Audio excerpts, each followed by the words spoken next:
Aaron, thank you so much for your post this week and for sharing your survey with us as we work on enhancing our questionnaires and looking for ways to gather information in an efficient manner.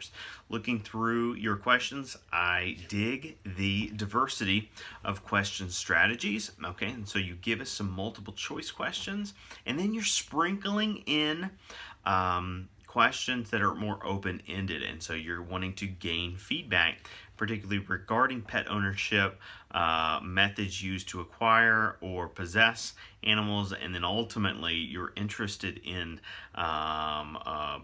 questions concerning breeding, spading or neutering animals. And so a couple of things, minor things that stand out to me.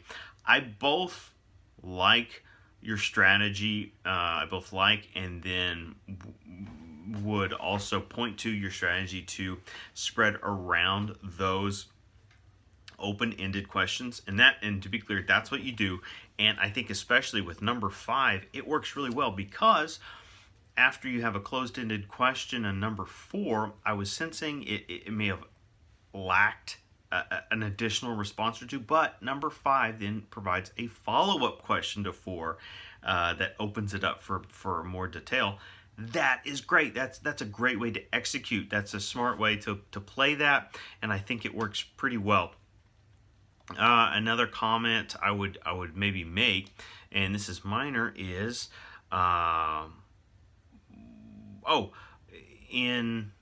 there is a question regarding method of acquisition. Okay, so number 9 you ask, did you adopt or shop?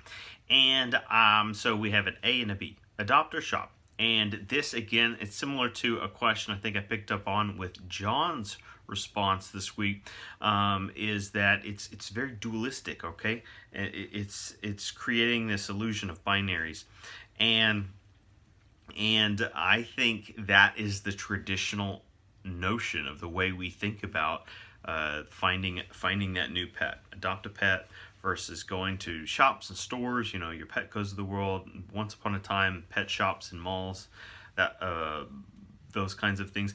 But things have changed. Times are changing, and so on. And also, people in metropolitan areas shop for pets differently than people in rural areas. Okay, we have different norms, different habits, and so I think a question like that could be expanded a little more. Think about even if it was just a third method. Here's something I observe increasingly, and that is people utilizing social media to shop their puppies. All right, used to, in a small town, you head over to Walmart and you're either shopping or you are, you know, this pet owner. You had a litter and you set up, I don't know, a cardboard box or something, or maybe a little cage with all your puppies, and you're standing outside for, you know, half a day hoping to offload a few of those, you know, sell a few. And you know, now you would probably use social media to market that around, and you might send it to your town's Facebook page, your community Facebook page, or looking for outlets like that. If you have a strong social network on other alternative social media forums, Twitter, maybe even Instagram. Okay, you're putting that message out there and finding an even larger audience than before.